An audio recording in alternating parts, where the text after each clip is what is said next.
Good afternoon. This is Jay Waters. I'm with the Voices of Freedom Project and the Americans in Wartime Museum. We're doing an oral history interview today. It's my pleasure to meet you, Miss Karen, or Mrs. Karen Huss. Good afternoon, Karen. Nice to meet you.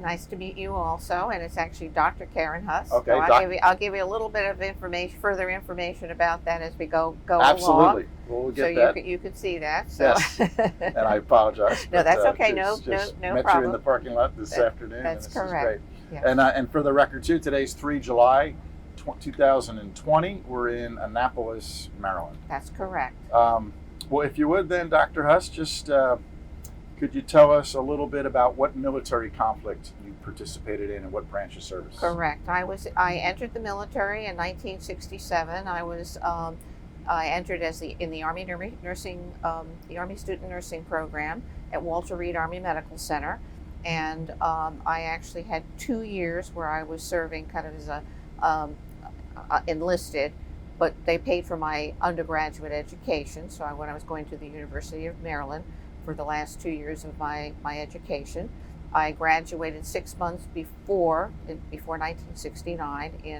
6 months before June 1969, and was commissioned as a second lieutenant in the United States Army. And from there, I had an assignment. I actually went, first of all, to basic training.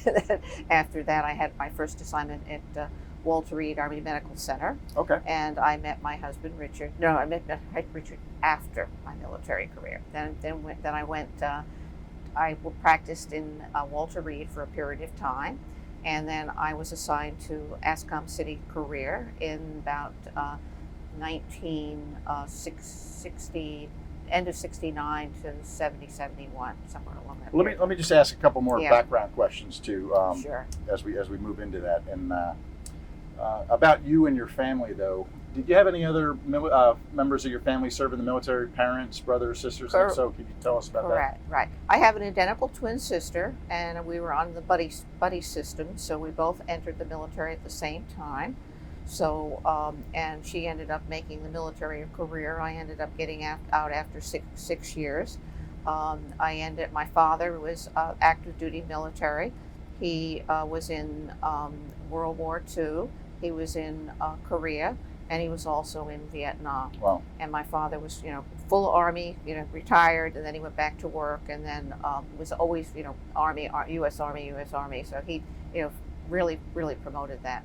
So when my sister and I were going to go to school, we were able to get a scholarship, through the Army Student Nurse Program. So they would pay for part of the education, which helped having two to go at the same time. Right. And then we went under the buddy system. So that meant when I had my first tour overseas to ASCOM City, we were in. It was actually, a little bit in terms of there was activity. Still, North Korea was coming down, and we'd have patients who came down that were injured.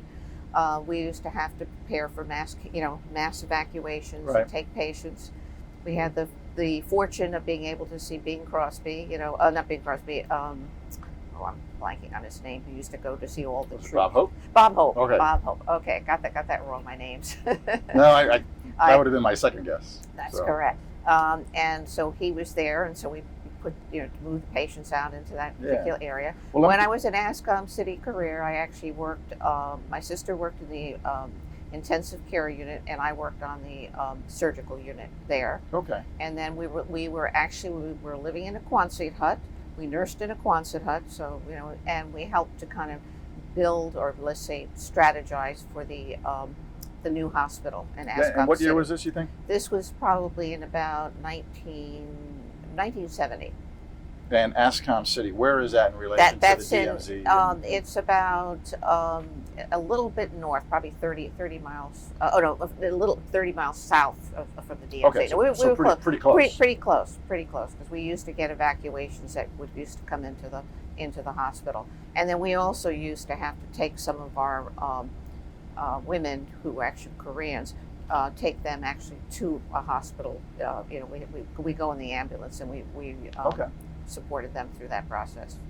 Well, let me just ask you a little bit more background type question, and this one's a little bit off topic, but it's a question we like to ask. So think about September 11th, 2001, not necessarily military related, but September 11th, 2001, attack on America in New York and the Pentagon. Where were you that day? And just describe for us what happened to you that day. Right, right. Now, what I will share with you, through the military, I was able to go back to school and get a master's, and I had a master's in education, and then in nursing, and then I went back for a doctorate in nursing education as well, and then I was on September 11th, during that period of time, I was actually a faculty member at the Johns Hopkins University School of Nursing. And Okay. I was actually teaching a class at that early morning. I was in a session, and we got the news what had happened. The university closed down. My husband was in New Jersey at the time, because He told me. I asked him the same question. That's yeah. exactly, and the reason for that, he was taking care of his mother because she was ill, and he went there. So he took a job in New Jersey, worked there, and we commuted. And weekly, in terms of getting on the train and going up. Baltimore, right? Right, from Baltimore, exactly. Yeah. Now, we live in Potomac, so I actually commuted from Potomac, drove an hour and a half to get to Baltimore. Now, remember, I'm a nurse, so I have to get up at 6 o'clock in the morning to drive to. Right. So, but with a PhD, I was actually teaching nurse practitioners and a lot of major classes. So we have many people that are in the service. My father was on active duty for over 30 years. My mother also had done some work before they got married. She had actually worked and helped out in terms of doing some military activities. Sure. She volunteered, and she did that prior to them meeting. Then I went back. After that, I came back to Walter Reed as an assignment. And I met my husband Richard, and actually we met on the renal dialysis unit at Walter Reed Army Medical Center. I had traveled around, you see the world, and you're going to meet people and whatever, which I did. I did a lot of that. But by the time I got back to Walter Reed, I was working on the renal dialysis unit there. So I actually worked with patients that were actually having the first transplant, first kidney transplant. We had like a step down unit. It's the major back part of that. Yeah. Well, and fair game. I told your husband Rich that I would ask you this question too, so get both sides. So he said how he met you at Walter Reed and then the Fort Monmouth connection. But he said when he first met you, he liked you. But I wanted to ask you the same question. What was it like when you first met him? Did you think like, who's this stuffed doctor or stuffed shirt, or did you like him, or what was that like? Right. He was. I knew a lot of the doctors at Walter Reed. I was a captain in the United States Army, so you have and my staff was always trying to matchmake me, and so when he came to do his rotation on my unit, they kept saying, "I know an ideal person for you to go out with," and so what we did was nobody knew we were going for a date. We kept that. We decided ourselves to do that, not have the matchmaking piece. So he apparently had gotten tickets from his supervisor, and said, "Would you like to go to a football game?" I'm not a big football fan, but I said, "Oh, sure. It might be nice to meet you and see what you're like or whatever." He's quiet, very calm, very soothing. I thought, okay, this might be an interesting, activity. So he said, "Okay, I'll come to the house. I'll pick you up, and then we'll go to the game." Well, I don't know if he told you that he showed up late because he got tied up at the unit, had to see a patient. Okay, and he knew he was going to be late, so he brought these sandwiches with him. He got roast beef sandwiches with mayonnaise and lettuce and whatever. Okay, and so he came to the house so that we could eat our lunch before we would go to the game. When we did that, little did he know, number one, I eat roast beef, but I do not like mayonnaise. So he met my father at the time when he came into the house, and my mother thought, I wonder if she's going to do with that sandwich. I ate a roast beef sandwich with mayonnaise, and the ultimate sacrifice. The ultimate sacrifice. Okay, and then after that, we went to the game, and as you said, Wake Forest, against Maryland. Wake Forest won, so he was really, really excited, and so we enjoyed ourselves so much. We said, okay, now where are we going to go for dinner? Now, even though he's from New Jersey and they have all that seafood, he'd never eaten crabs. So I said, okay. So we found a little restaurant where we could go to, and I showed him how to eat lobster and crab. Yeah. And my mother said later, you took him to an expensive restaurant.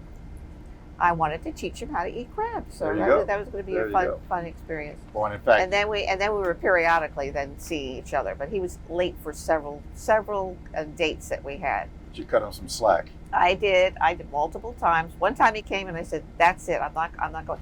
He brought a little koala bear. I still have the koala bear as my gift. Well, yeah, and he said you guys have been married. Was it 46 years? 48. 48. 48. I think he said 48. I probably got it wrong. He knows. 40, he knows. He always have to remind me. I always have 1 year less for some reason. I don't know if you think. That's a good story. And he did tell me about the football game. He didn't think you were a football fan, but it seemed like the right thing to do, and correct. The rest is history. So he recovered from some mistakes, but he. Yes, he does, and now he knows whatever we have sandwiches, he puts the condiments on the side. He still loves mayonnaise. So he puts mayonnaise on everything. I don't eat mayonnaise except for in tuna and maybe chicken salad. That's it. So you mentioned a little bit, but what specifically drove you or led you to join the military and specifically the Army? Specifically the Army is I saw my father in the military, and we moved around quite a bit. Now my sister and I was never really alone because I had a twin sister, so we moved to a new location. We always had a friend to play with, and then we would kind of go off and then make our own friends. But I enjoyed the moving around. I learned, kind of like, you were there 3 years, 4 years, and then you meet somebody else. And then also going to school, we went to military school. So, I graduated from Bad Kreuznach American High School in Germany. And, our graduating class was a class of like 12. So my sister was a valedictorian, and I was the next one in line. So it was like, but you don't tell people how many people graduated from your high school. They just think you're a valedictorian, and isn't that great? So you keep your mouth shut on that. No, I agree. Because a lot of people don't have to share that information, but the competition wasn't as much. But what was nice about the school is we actually then would go out to the gymnasium and kind of go and take classes in the German schools, and then we'd have the Germans come into our school. Okay. So we had all of that exposure. Did you learn to speak German? Yes, I did. Good. Very, very, very, very well. I learned how to speak German, and my husband took German in college, and then later on we found out after we were married, we took a trip to Germany, and we found out that his cousin his uncle lived right up the street from where I went, where I lived in a military post. So I think we were bound to have met. So we felt like excellent. Well, you mentioned your nursing program and some of the medical training, but right. What stands out in any Army specific or military specific training you received either while in medical schools or your initial entry into the military? I would say it was an excellent program. They had a lot of training programs. So, for example, before you did anything to a patient, you actually had to take a course. So I will say I learned how to do a lot of the skills that I knew how to do. Like, for example, let's start drawing blood, starting an IV. You had to actually go into a course, take the course, get through the whole process before you actually go out and do that. And then the other thing, too, I learned a lot because I had just finished my nursing school. Was 6 months at Walter Reed, and then I got assigned overseas to ASCOM City, Korea. And we were initially assigned to Vietnam, but at the time you couldn't have two family members go to Vietnam at the same time. So they would have null and voided our contract. So what they said, okay, so they said both of us to Korea at the same time. There was a little less activity going on. It would be a little safer. So that's why I went in that direction. Now I was, since I was promoted 6 months before I graduated, I was actually given a senior leadership role. So when I first got to Korea and I was nursing, I got the night shift. So were you a captain at this point? I was promoted to a first lieutenant. Okay. Mm-hmm. Because after I think it's 12 months, and then you get promoted. I became captain when I went back to Walter Reed. But as a lieutenant, when I got to Korea, they had assigned me to a unit, and at that point in time, in terms of the head nurse was leaving, and so on that particular unit, it's the rank. So I was the ranking officer Sure. on that unit, so I became the head nurse. So Okay. they had to rechange all of the schedules. When I was fair, I did do a couple of night shifts, etc. Now, the nursing was not as, like we nursed in Quonset huts, so we had like 6 Quonset huts. So when you were assigned a shift, you had 3 Quonset huts that you have to go in and out of. And at the time when we arrived there, we were all working 7 days a week. So I kind of came up with the idea, like, why can't we kind of work out an administrative, we'll make sure everything's staffed, but let's work it so that we can have a shift so all units are staffed, but then we get 1 day off, and that's what we Right. ended up. So at least you could be, doing stuff in your hut or whatever. Well, was the demand for your skills and services that high, or were you serving Vietnam evacuees, or? We were serving both the military and also some of the Vietnamese individuals, because they were in the service too. And we were at the time trying to train some of the military Korean officers. Now that was it was like a cult, because back then the culture was, I was a female, so I had a little difficulty sometimes giving an order, not an order, but trying to say, you do this, you do that. And for females, they didn't recognize that. So I used to have to go to my sergeant, which I learned from my father.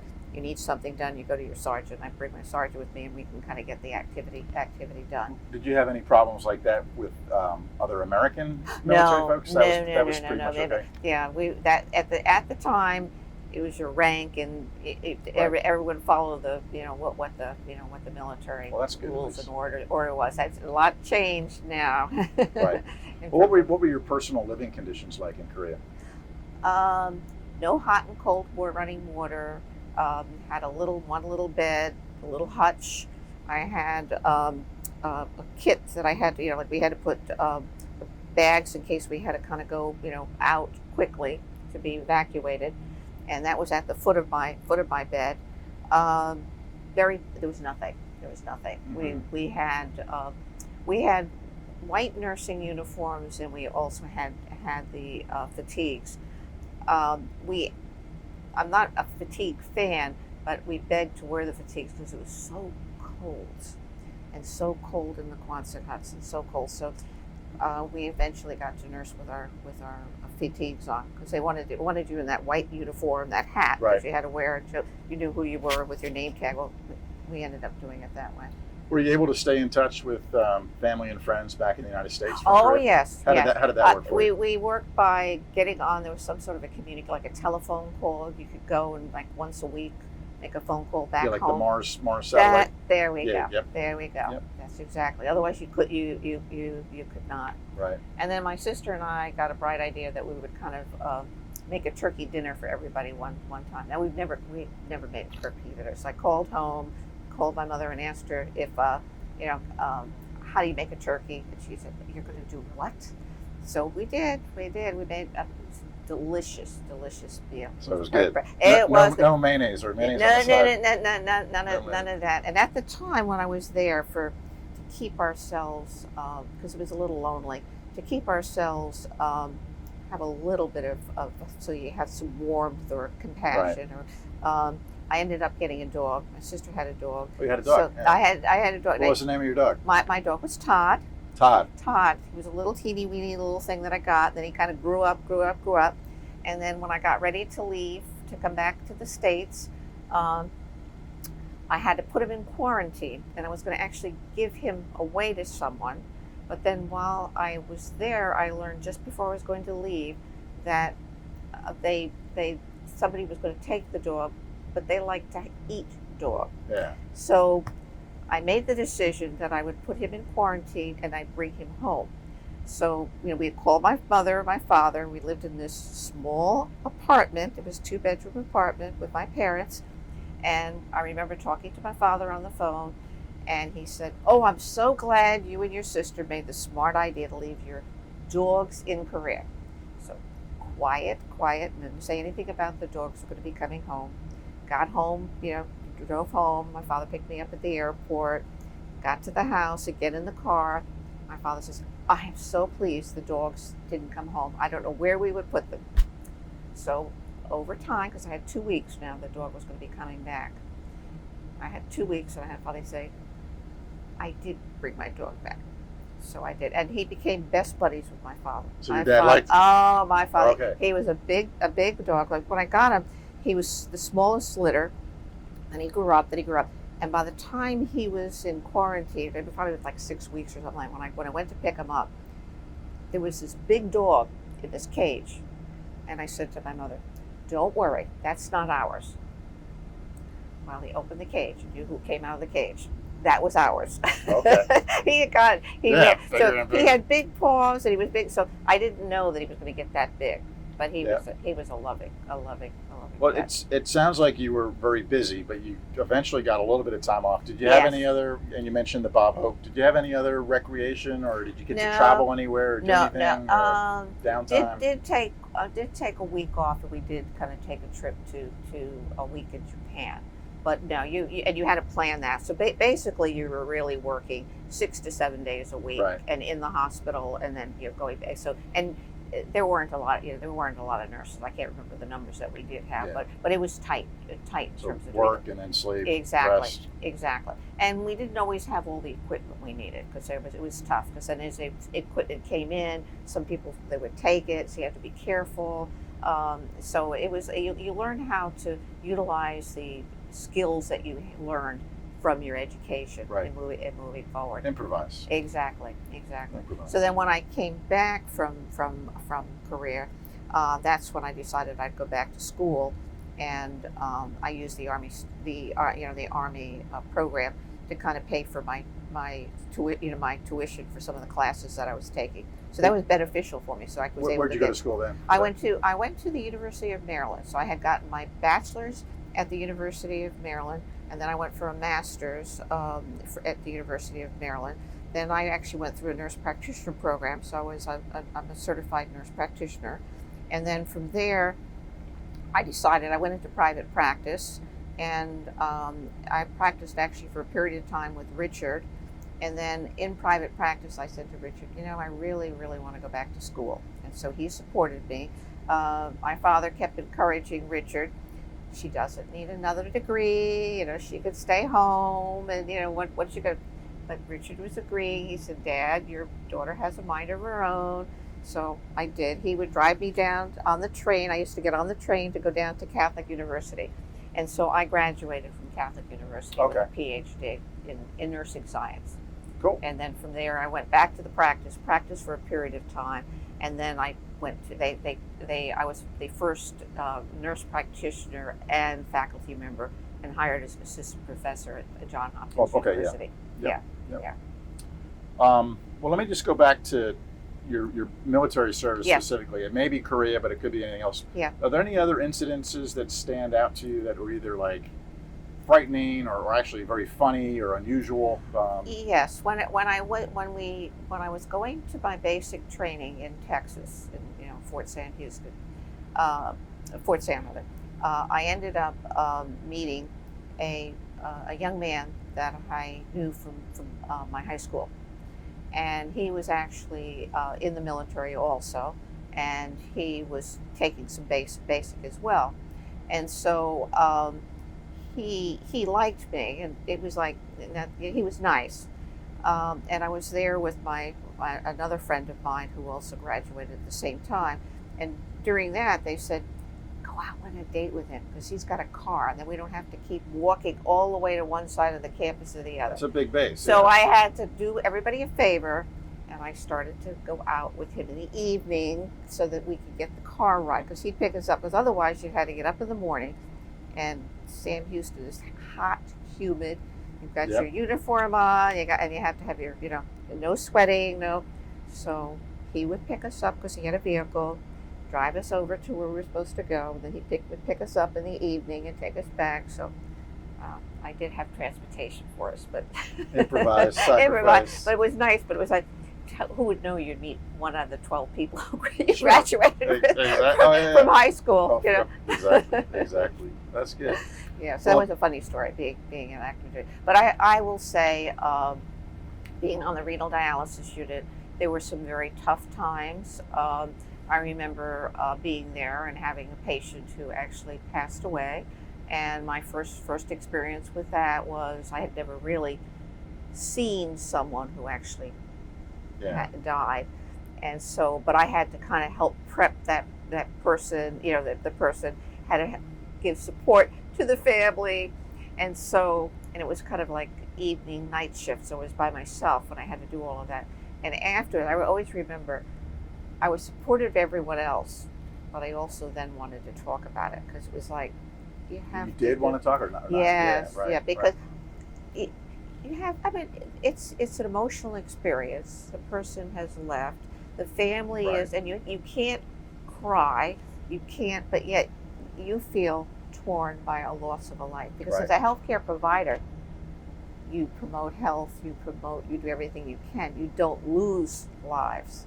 Right. And so the loss of that life, Yeah. was very, very hard. Right. So what I learned, you give the best quality of life to individuals as they're going along. This person had a very nice life, did what they could. The dialysis was helping them through the metabolic changes that were going on. So we expanded their life, Right. expanded their quality of life, and they were there, and they didn't die alone. Right. I think that was the important part. And this was a military person. We were seeing Yeah. a lot of people from the military. And they kind of like you said, they always talk a lot about PTSD and things like that for service members, combat related. But I think healthcare providers have just as difficult a challenge. Just as difficult a challenge. And at that time, they didn't have anything in place. So, Yeah, people don't talk about it and they didn't want to talk about it. So then you'd go home, and so I started a small group to say, okay, because I knew if that's your first time with that experience, particularly if you're a young graduate and you've never, you haven't unfortunately had that experience, but you've taken care of very sick people. Right. I mean, I had them on ventilators, but it was always, we got them through that phase, and then later you could see them afterwards, and you kind of felt like, what did you like? What did you, Well, that's the good news story. That was it. That was the good story. Yeah. But they're not always happy. No, endings. they're not always happy endings. Yeah, that's tough. That's tough. Yeah. I mean, well, good for you for helping some of those support groups, or kind of starting that maybe and getting that going. Very, very early on. Yeah. Well, and then I think we mentioned briefly at some point you got promoted to captain. Can you tell us about that? Yes. What was that like? That was a very exciting time when I got promoted. My father was there at our ceremony. Oh wow, that's awesome. Oh yes, we have a picture of and of course we had twins because we were both promoted at the same time. So we had on both sides the twins with their father in the middle over there. That's great. That's awesome. Yeah. Well, and congratulations. That's a great big honor as well. Yes. No. And I did get the Army Commendation Medal, and there are a few. I don't pay attention to all of those anymore. I should, but it's it. And then I also, and I think what I was sharing with Richard, what I wanted to share with you, my parents had moved in with Richard and I because we had bought the house. And we decided that the house was so big, why don't they come and stay with us? So we were independently living together. So, we would kind of make arrangements for a date if we were going to have dinner or whatever together. And then after that, they moved in. My father retired. My mother became ill. So then Richard was helping my mother, and while she was ill. Then my father became ill. My father was 90 with no medicines, doing fine, still driving. There's like, I wouldn't be in the car with him when he drove, but he was still driving. And then he ended up having a stroke. And so we had him in the house. I had my mother who had a heart failure, atrial flutter, and all of that, taking care of her. He agreed to rearrange the whole house. So we set the house up like a nursing home, which is still set up like that at this point in time. And my father, as he went through his second stroke and rehab, Richard helped. Richard retired, and after his retirement, he stayed home and took care of my father, and we brought in some help. And my father got through his 99th birthday, and then 3 weeks prior to 100, he passed away. Wow. He was a member of the American Legion, Yep. so we constantly contribute to that, and we had donations go to the military. Well, I'm sure was very proud of you. That promotion day must have been a big. He was very, and very. your sister. He as well, was but, he was very, very proud. That's awesome. He was always proud of that. Yeah. We picked the Army. I think it was because well, of it him. sounds like a family tradition. It was as well, family so. to move forward, and it was always good. As I said, I always thought, I enhanced my education through that. It was a growing experience, and I always revert back to saying that's the big piece in terms of that really made a difference in my life.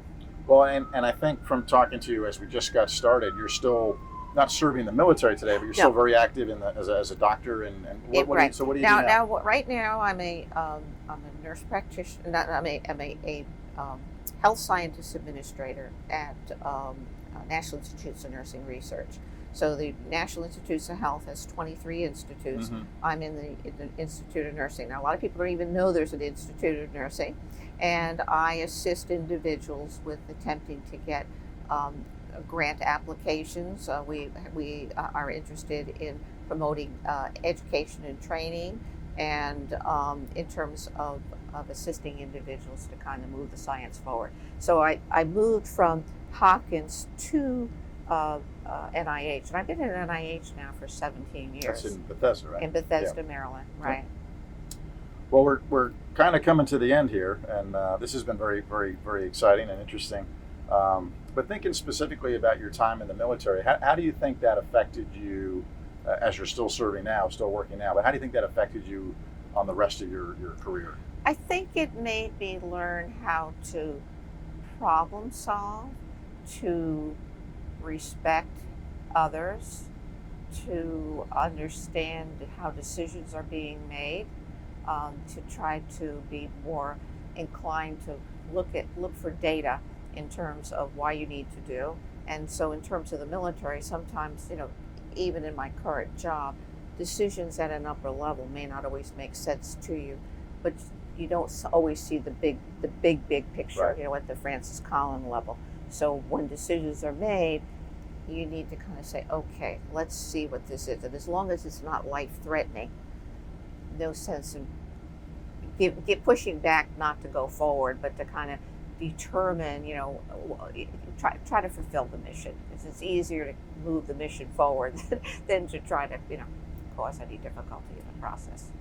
Right, and I agree, and that makes a lot of sense. Yeah. And the second to last question is, and Richard had mentioned, you have a lot of grandnieces and grandnephews and future generations. If there was one thing that you wanted to tell them about your time in the military, what would that be? I would tell them that, actually, even I think he mentioned that in terms of the individuals that we do have right now, I already have 3 that are nurses right now because of watching me and in terms of what I was doing, and they're actually practicing now. Right now, I'm talking to one right now in terms of what does she want to do for her scholarly project for her Doctor of Nursing practice program. But I think my family knew. I feel that the military, has a strong purpose, and it's a nice way to get an education. It's a nice way to move forward, to provide service to your country, and I've never regretted going into the military. I think it's been nothing but a positive experience for me the entire time that I had. And the only reason why I had gotten out of the service is I didn't want to be separated from my husband right after we had gotten married. Excellent. Well, then the last question is the last question. Is there anything else that you'd like to add or discuss or add to that we didn't cover? Right. I guess I actually go now regularly to the National Cemetery to visit my mother and father, and I'm proud to put flowers and see his gravesite at Arlington. He served at Arlington. Yeah. And I've been there now multiple times to respect, to show my.